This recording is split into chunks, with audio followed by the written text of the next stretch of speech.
This video is sponsored by Squarespace, the highly customizable and professional website builder to create the foundation of your art portfolio all in one place and all on your terms.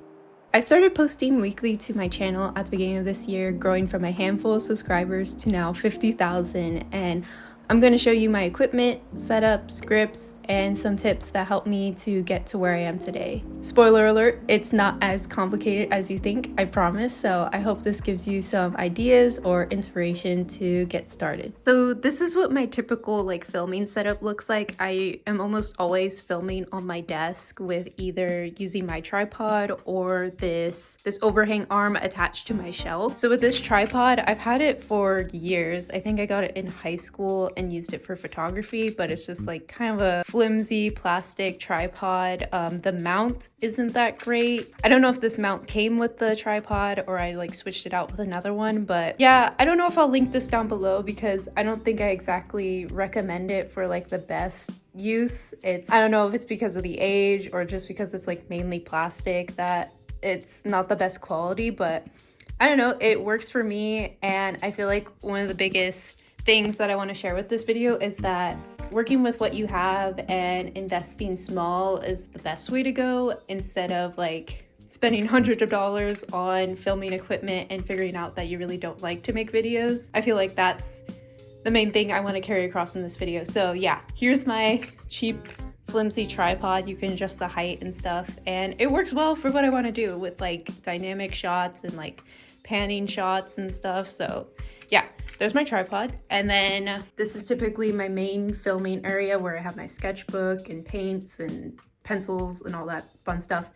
But I use this overhead arm a lot when doing either sketchbook tours or just filming above what I'm drawing to get a clearer view. I don't know if I would recommend this either, because if you don't have a shelf or something to attach it to overhang onto your desk or your work area, wherever you're working, then it kind of doesn't make sense to get. I think there's a way to attach it to my desk. Let me see if I can do that now. So here's the arm attached to my desk, and you can get sort of a tripod view, but I feel like you're just better off just getting a normal tripod. And if you don't have that shelf or something above that you can attach this clamp to, then it's a bit harder to get an overhead shot. So keep that in mind if you're looking at something like this. I feel like ultimately you might be better off just getting a tripod. It can be more accessibly used for a lot more projects than just this clamp thing. But yeah, so typically I have this clamp to my shelf to get those overhead shots. Yeah, most of the filming just happens here or over here on my tablet. Disregard this, where I'll just set up my tripod, right here, have it angled to face what I'm working on, and it'll typically be over my left hand shoulder so that my hand isn't blocking what I'm drawing, since I use my right hand to draw and write. So that makes sense for me. I feel like if you're a left-handed artist, maybe positioning a tripod overhead over your right shoulder should be a better option. But yeah, it's not that crazy. My whole setup isn't that complicated. I basically just have this tripod and that clamp, typically clamped to my shelf. And yeah, and I'm able to get a variety of shots and a lot of diversity with my videos. And I will say, this is just me holding my camera with my hand. I do a lot of filming of B-roll with my hand, so because it's a lot more accessible than trying to squeeze a tripod like this into a tight spot. Or if I'm traveling and see a bunch of plants that I really like, it's easy to just pan over and zoom in and do all that fun stuff with just my phone. But yeah, I hope this makes you feel better, that you really don't need any sort of fancy supplies. I'm really not working with that much. I also record audio on my phone, which I'll talk about a little bit more. And yeah, everything's basically filmed on my phone. I also do have this small tripod thing that I've used for some videos. I believe I used this tripod for the bacon draw video, and it was really helpful to just have on the counter and kind of angled more towards my hands and what I'm working on. So this could be really good for some closer shots, or to really just focus on what you're drawing. But most of all, I mainly just use my tripod with my phone attached to it to film what I'm drawing. I also recently got this new webcam. I was sponsored by ObSpot and they sent me this webcam to try and use for my videos, and it has really great quality, and I was able to attach it to my tripod on a mount, so that's been really useful with getting different shots. I'll have a video link to an entire video of me using this webcam to film everything in that video. I film mostly on my phone. This is just kind of like a fancy extra thing that was generously gifted to me to try for one of my videos and show to you guys. It's a really great webcam, but it's definitely not necessary to make good videos. So I'm almost always filming in front of this window because natural lighting is a great way to get like the best video quality off of your phone, and it just looks nicer to edit and it comes across a lot more like of a higher quality. So it's always great to film in front of natural lighting if you have a window or you film outside on your porch or something like that. Some good soft ambient light, no harsh shadows. But I do have a trick for when the day is either getting very cloudy or it's nighttime. I do have a trick for getting some good soft with just like 2 lamps and like a piece of white foam core. So I'll show that now. Sometimes I run out of the time to make art during the day, so I end up having to rig up my lights and a piece of foam core to reflect some light onto my desk to get an even lighting source with no harsh shadows. So I'll show it on screen, but basically I put a piece of foam core or something like a plain white color behind my desk, and then I aim a light at it overhead through attaching it to my shelf, as well as another light to illuminate my ceiling, creating more softer lighting for my desk. Like bouncing this light off the foam core and my ceiling reduces a lot of harsh shadows from artificial light while brightening the whole area of the room. So it creates like this ambient light, this like soft lighting that looks better on camera, and it's easier to edit in post, and there's no harsh shadows like covering up the artwork that you're working on. This is what works for me. It was kind of like a scrappy way of putting like a light setup together. I mainly have to rely on my window for lighting most of the time, but yeah, that's just what works for me. And I really like the video style of doing kind of this more diagonal approach rather than just straight on with the clamp that's up here. I feel like it adds a little bit more dynamic visuals. I feel like if you watch a lot of like art YouTube in like the past couple months, it's a lot of like shots like this, and where if I zoom it in to about 1.6 times zoomed in, you can fully see the piece. And I feel like it just like adds a bit more visual interest, and it's kind of almost as if you're sitting on like the left-hand side of an artist in like art class, and you're like looking over to see what they're doing and you're working beside them. I feel like that's a cool way of kind of filming your videos and adding more of like a, I don't know, comfy element, a more friendly element to it. I feel like the straight overhead does look nice, and it's really great for more like actually seeing what you're working on and the full layout and seeing like a more like accurate depiction of what you're doing. But I feel like this has a more like cozier, homier. And yeah, this is what I've typically liked doing so far with filming. And yeah, this is just using my tripod. It's, I'd say, about like 2 feet away from the actual drawing, so it doesn't get in the way of like my face while drawing, but I do have to be a little bit careful with moving my chair around that it doesn't knock one of the legs of the tripod. It's really just experimenting with what you have, what you already have, and how you can make that work and make it easier to draw and film yourself at the same time.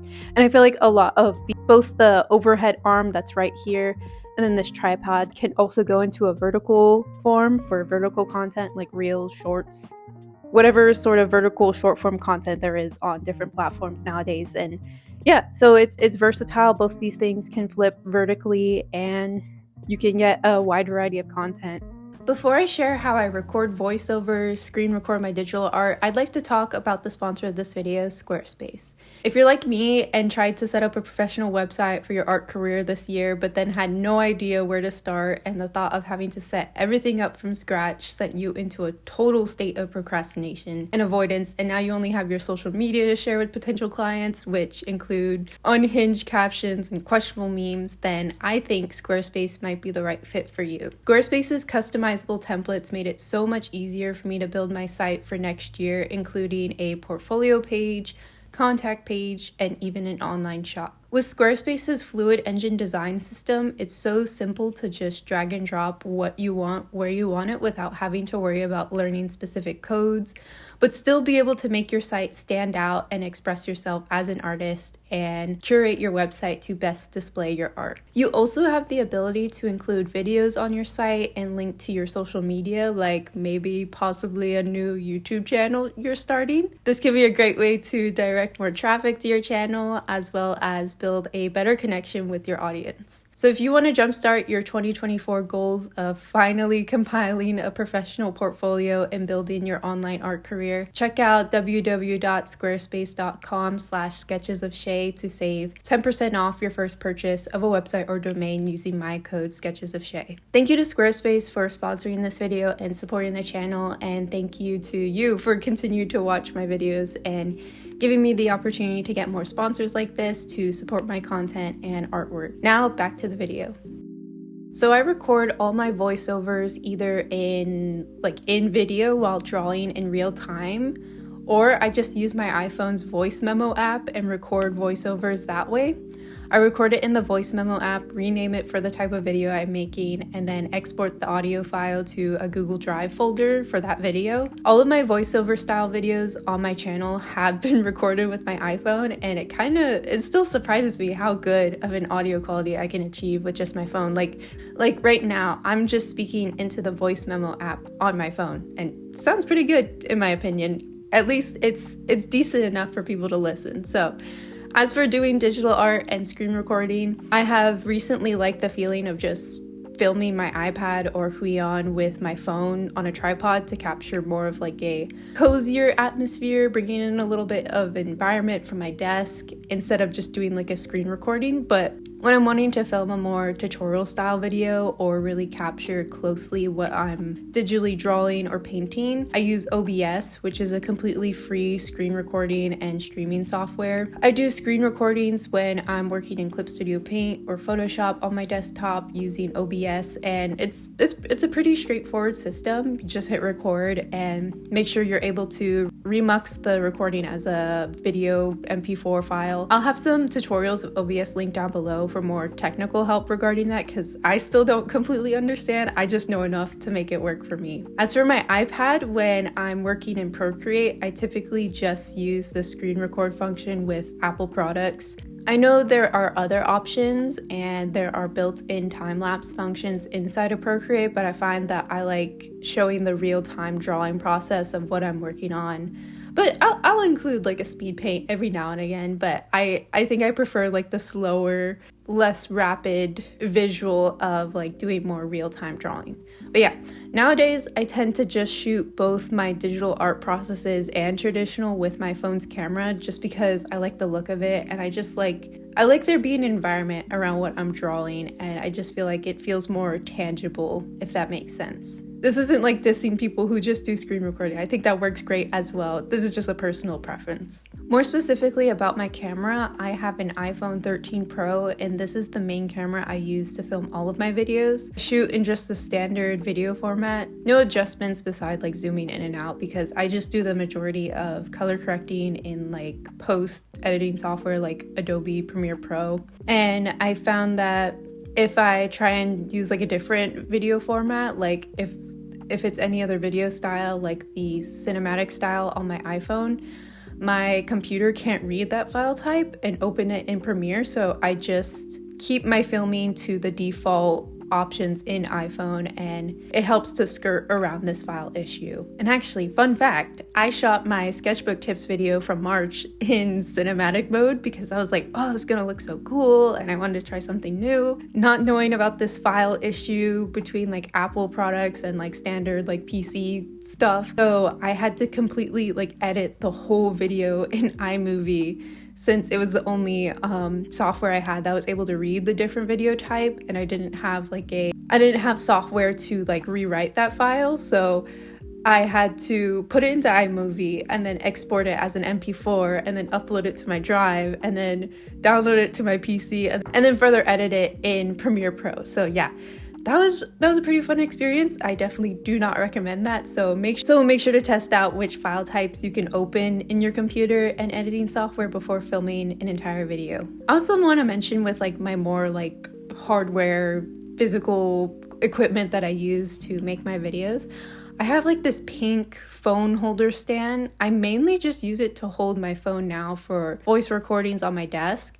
I originally asked for this phone holder for like filming reels and videos last Christmas, so it's been over a year of using it. Honestly, I think you're better off just getting a tripod with a phone mount because the stand is a little flimsy, and when I try to get overhead shots, it bends more at an angle rather than straight overhead. It's still useful for taking videos or pictures on my desk. I use it a lot for product photos, but I can't say that I use it too much for general YouTube filming, so I'd say it's better for more casual video creation or short form video. But yeah, I just want to mention that I also have used this in the past, but it doesn't work for me now. I think that there are tripods. You can get a tripod that does the same thing where you can extend it and then lay it horizontally so you can get an overhead shot. I'll see what I can find on Amazon. I don't have anything like that, so I don't know if I can recommend anything. Maybe I'll try something new for next year, but yeah, that's what I've been doing.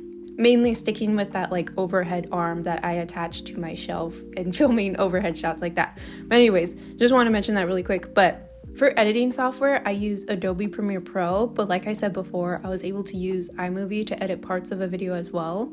I know Premiere Pro is not the most accessible option, but I was the most familiar with this software with using it in school a handful of times. I know there's a free comparable software called PowerDirector that's really similar to Adobe Premiere Pro, has a lot of the basic editing functions. I'll link an article with resources to free alternatives as well in the description, but I just do basic editing of audio and visual, minimal graphics, and using some like on-screen text features. Along with this, I do some color correcting, which includes bumping up the saturation, the temperature for kind of like a warmer, cozier look. You might have noticed it in my more recent videos, but I also increase the exposure a little bit and the brightness, but that's pretty much all I do. My editing process really isn't that fancy. I have also been watching some Skillshare classes for improving my video editing for YouTube and content creation, and if you'd like to know more in-depth tutorials, you can get 1 month free of Skillshare with my affiliate link. Each sign up, I make a small commission and you get free art classes or video editing classes, which sounds like a pretty good deal to me. So I'll have some of my favorites on screen now if you're interested in improving your skills. But with running the software, you want to make sure your computer has enough RAM and has the specs to be able to run the software at like a decent rate.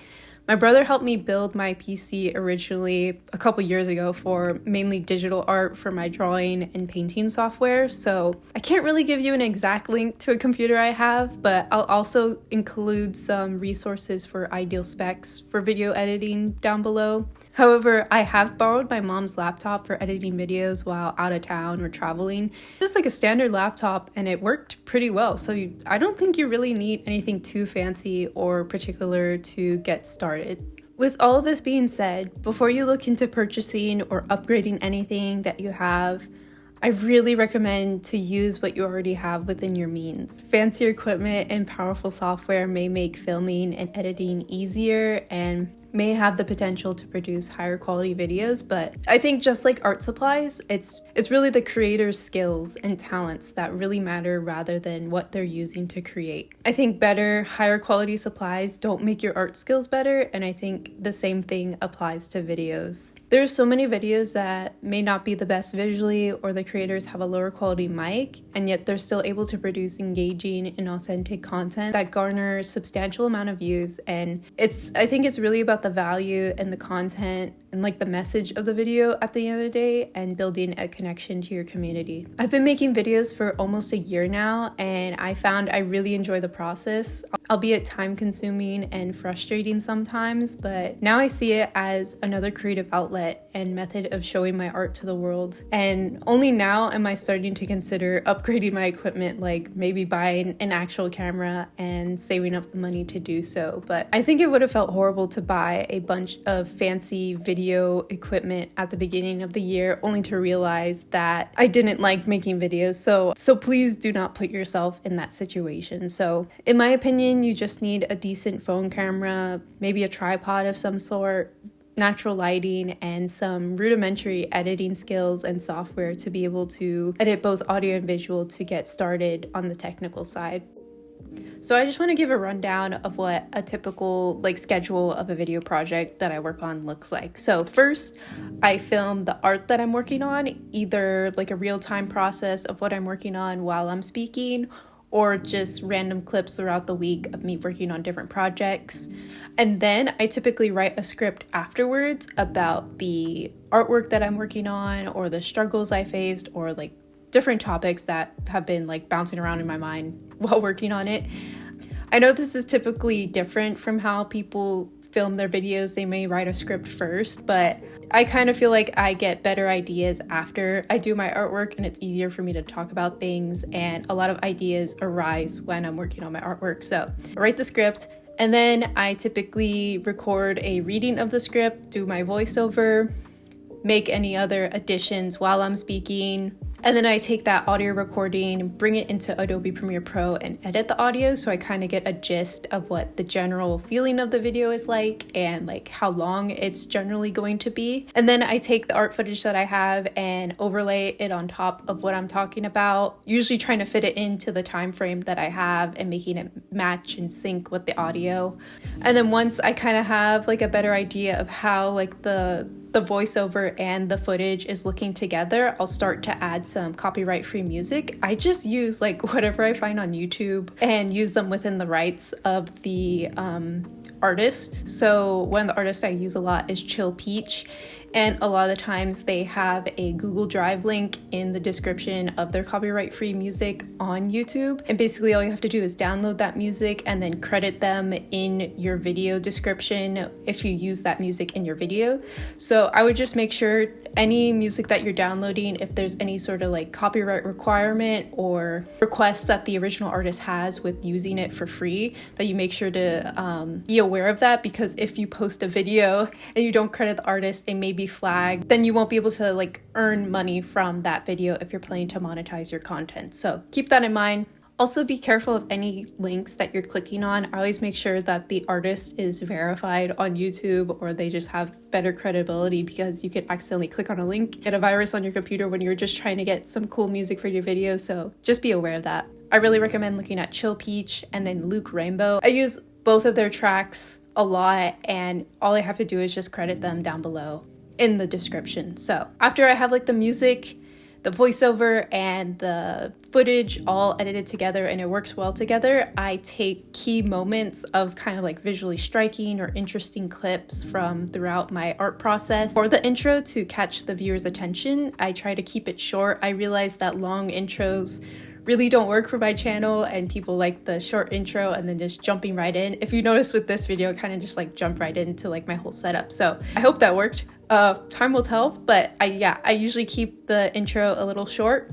And then I edit the outro, which includes text rolls of my Ko-fi members to thank them, and then also mention sponsors. Outros, I feel you can really do anything. I just make it as a way to thank the people who support me and maybe tease some upcoming new videos. But yeah, that's basically all I do. And then once all of that is done, I do one final total watch through of the whole video as a review, to make note of any timestamps I want to include in the description, catch any mistakes that I've missed through editing, and make any other notes about specific links or information I want to keep in mind when uploading the video and writing a description. So yeah, that's basically the whole process. It does take a lot of work, and there's a bunch of steps, and I'm not even mentioning sponsorships and anything like that, because that's a whole nother process. But yeah, that's basically what I do. That's what a typical video project looks like for me.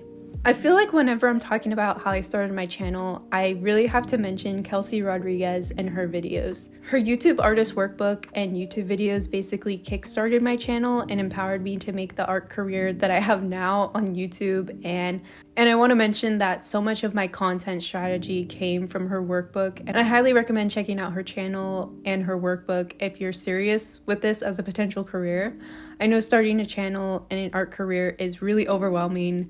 I would know. I did so much to start up this year and it's really tough, but Kelsey's content made it seem doable and practical. So go check out her channel if you're interested in more information.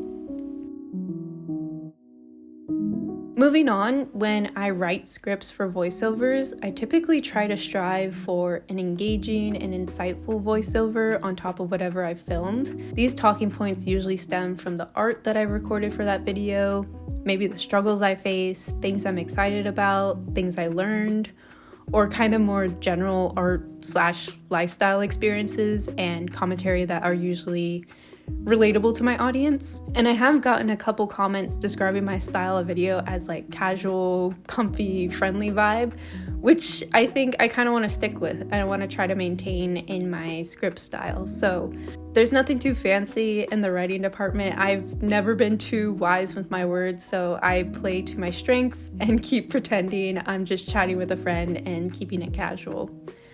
I did ask my Ko-fi members if they had any specific questions related to filming and making my videos, and a lot of them were asking about how I write my scripts and record voiceovers. My typical script is structured somewhat like an essay, but more informal and leaves areas for more off-the-cuff or candid speech to keep things from sounding too robotic or thought out. I think some of my favorite creators have this style of kind of casually following a train of thought style of commentary, like Brittany Broski, that I really enjoy listening to and I want to strive to get better at. I've never been particularly great at expressing myself verbally, as I mentioned before, and I still struggle with becoming more comfortable with adding humor or showing more of my personality through my scripts, but I think after almost a year of doing it, it has gotten a lot easier. I also notate different shots that I'd like to, like camera shots that I'd like to overlay over what I'm saying, like B-roll of specific art footage, so that I can be aware of any extra clips I need to shoot when I'm editing, or if I come up with new ideas as I'm writing. Yes, those first few times you go to record, your heart may be pounding in your chest, your mouth may get dry, and your voice might be shaky and awkward. Definitely not speaking from experience, but over time it becomes a lot less scary and eventually just becomes a part of your creative routine and your video process, and it just becomes normal. So speaking to your mic in your room isn't exactly public speaking, but I think a lot of these skills can translate over into your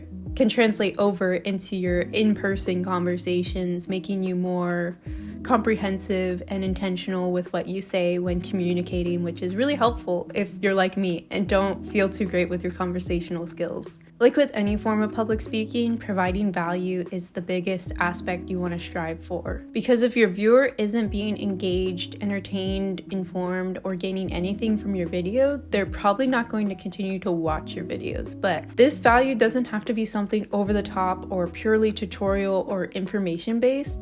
Like I said before, many of my viewers, hi guys, how you doing? Watch my regular content for the comforting aspect and putting it on while you draw.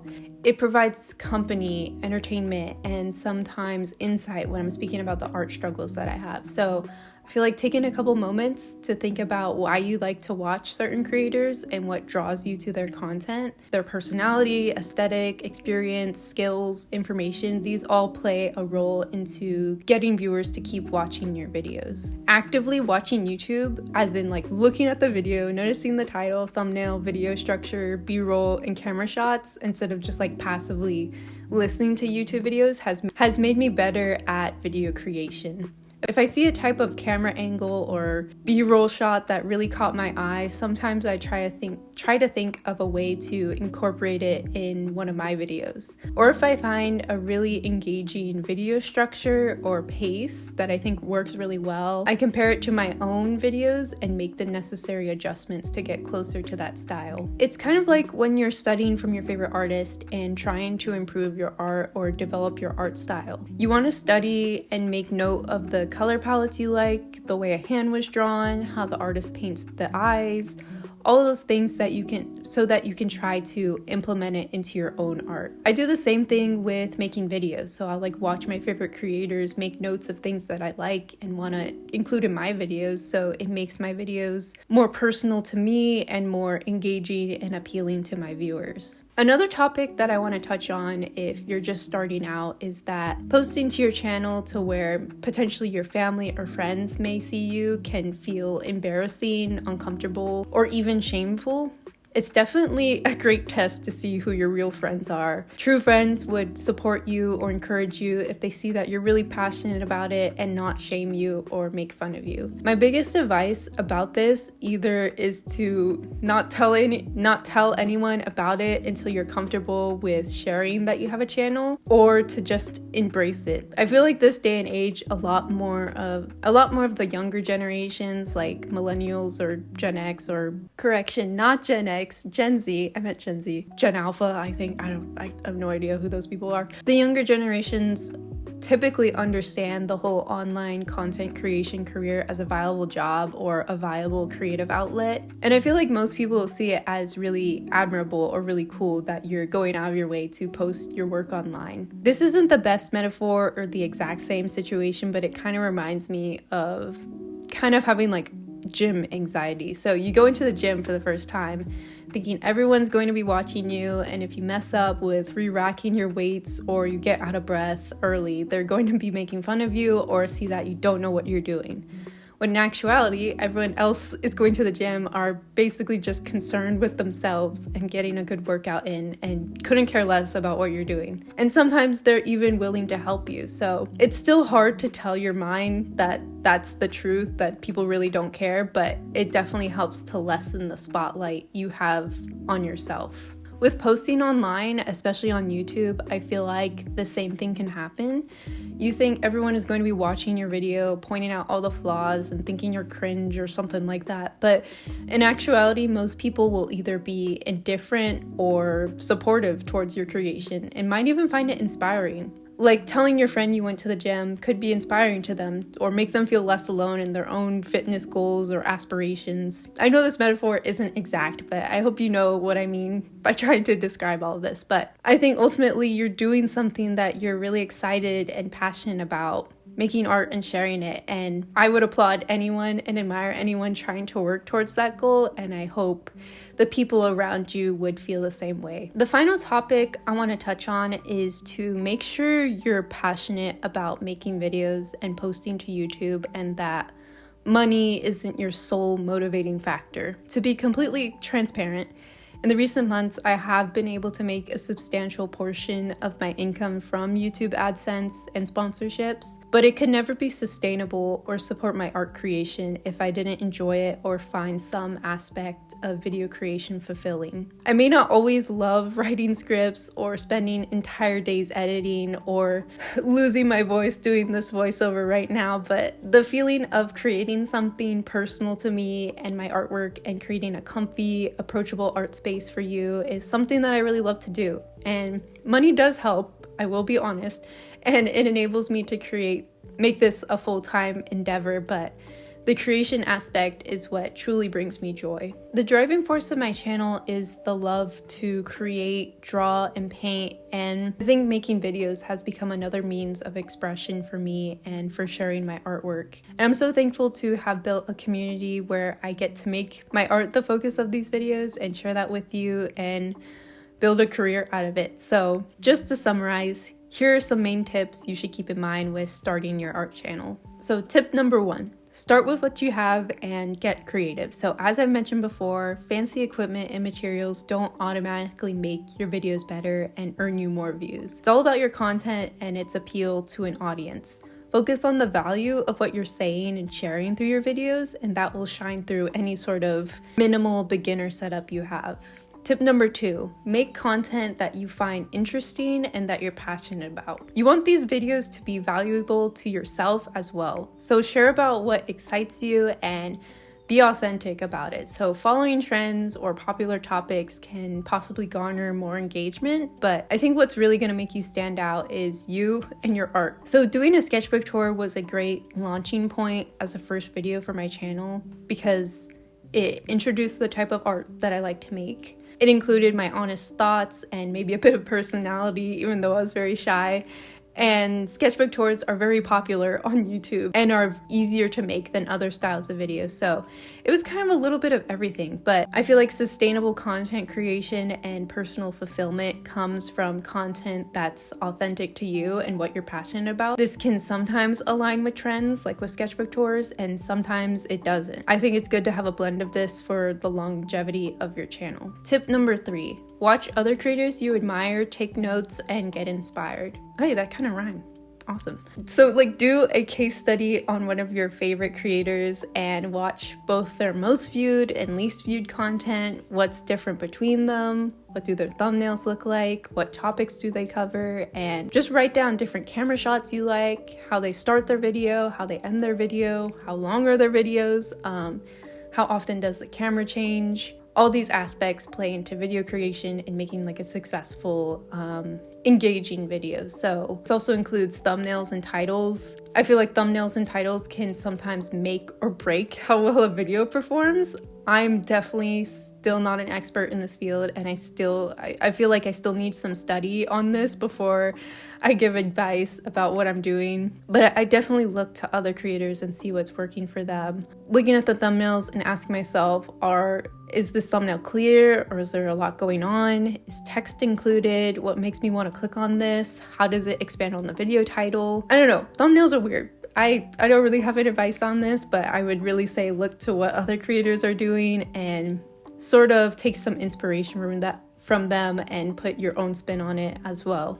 So tip number 4, keep art the priority. So remember why you're starting your art channel in the first place. Possibly to make more art or to make a business or career from your art. Always keep the art the priority of what you're doing, because if you make an art channel, your art and skills will be the backbone of basically everything that you create. So if you aren't maintaining your skills or neglecting the art side, it's only going to hurt you in the long run and lead you to feeling lost or unfulfilled with your content. Or so it's been in my experience. I've encountered things where it feels like I haven't had as much time to draw lately, or art really hasn't been the focus and so many other things get in the way, and it ends up with me feeling kind of lost with what I'm creating, and also makes it harder to create because it just feels like everything else is getting lost in the weeds. So I feel like keeping art the priority and really making time for that, and then everything coming second, if you're able to do that with your content creation. I'm not talking about your entire life keeping art the main priority. That's not healthy either, but with your content creation, the art should be the priority because that affects everything else. I hope that made sense. That's what I'm trying to implement for next year. We'll see if it happens. It's definitely hard not to get stressed out with video editing, but we'll see. Okay, tip number 5, if no one's going to see it, that's great. So many people starting their channel, like myself, wanted to grow as quickly as possible. But if this is your first endeavor in video editing and content creation, I feel like you should allow yourself to try new things and feel free to fail and make mistakes. I feel like it feels so much less daunting if you have a smaller audience and are able to experiment more and kind of try something new and figure out if it doesn't work. Furthermore, it's better to grow sustainably than rapidly. Even if the revenue looks nice and the attention feels good at first, it sometimes becomes a little scary or nerve-wracking to see the video views go up, since that means more eyes on you and more people with opinions in the comment section. So it could put a little bit of pressure on your next upload to do well and just make video creation a little bit more difficult. I know I've started to feel a little anxious with the growth that I've achieved this year, and it definitely does feel a little weird when you realize hundreds of thousands of people have seen one of your videos, and I think you have to gradually kind of acclimate to these sort of things and get more used to it, and I feel like that's better to do gradually than just all at once. My final tip number 6, you're never gonna feel ready, so just start.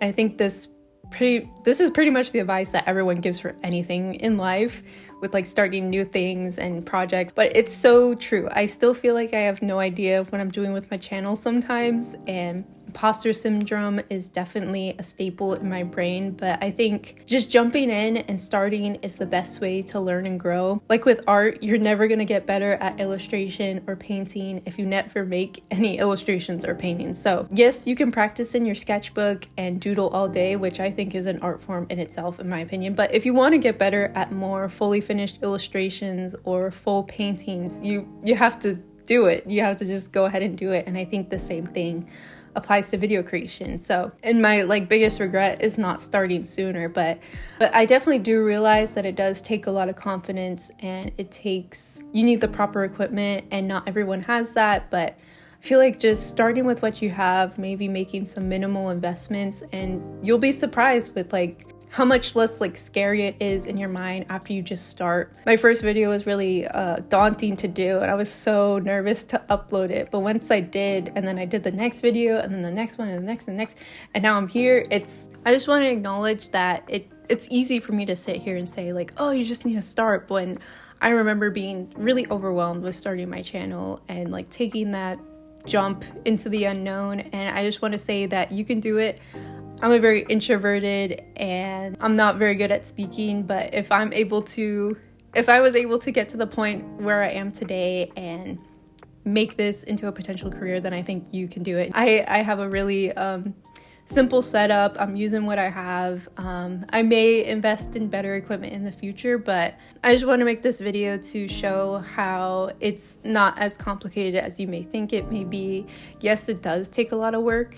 And yeah, I do spend hours a week editing and making videos, but I think it's really worth it if you're really passionate about it, and I think you can do it. And yeah, see this as a sign to get started. Post your first video January 1st or something like that. Make a New Year's resolution or something. I don't know. But just overall, remember to have fun and make sure you're creating from your heart and not just for a money sense. And yeah, best of luck. That's all I got.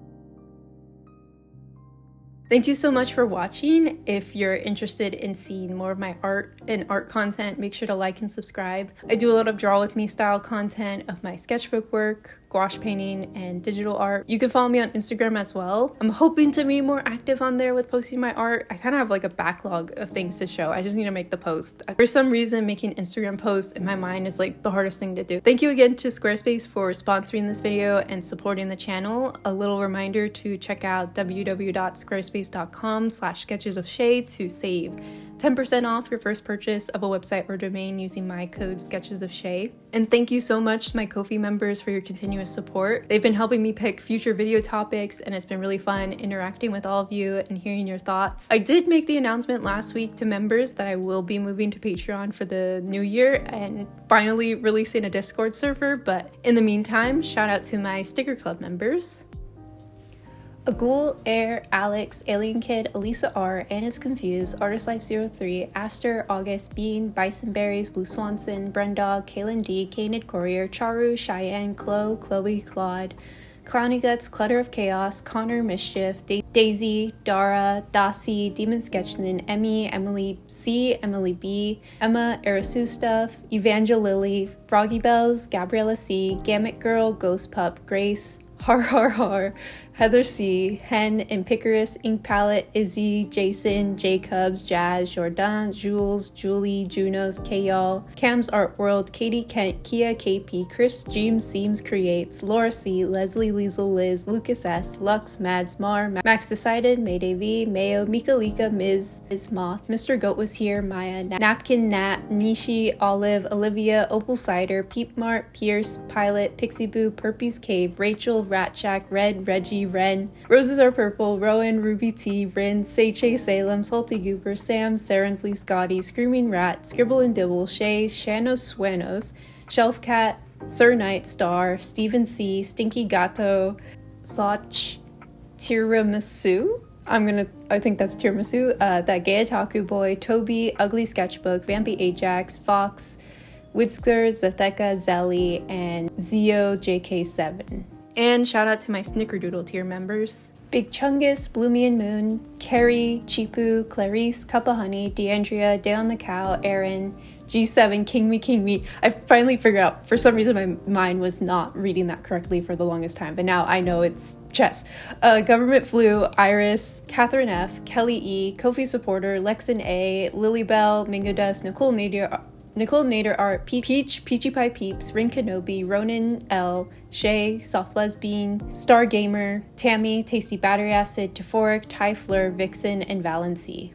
Thank you so much for watching. Have fun with making art and making videos. Get started. You got this. Drink some water, and I'll see you next week.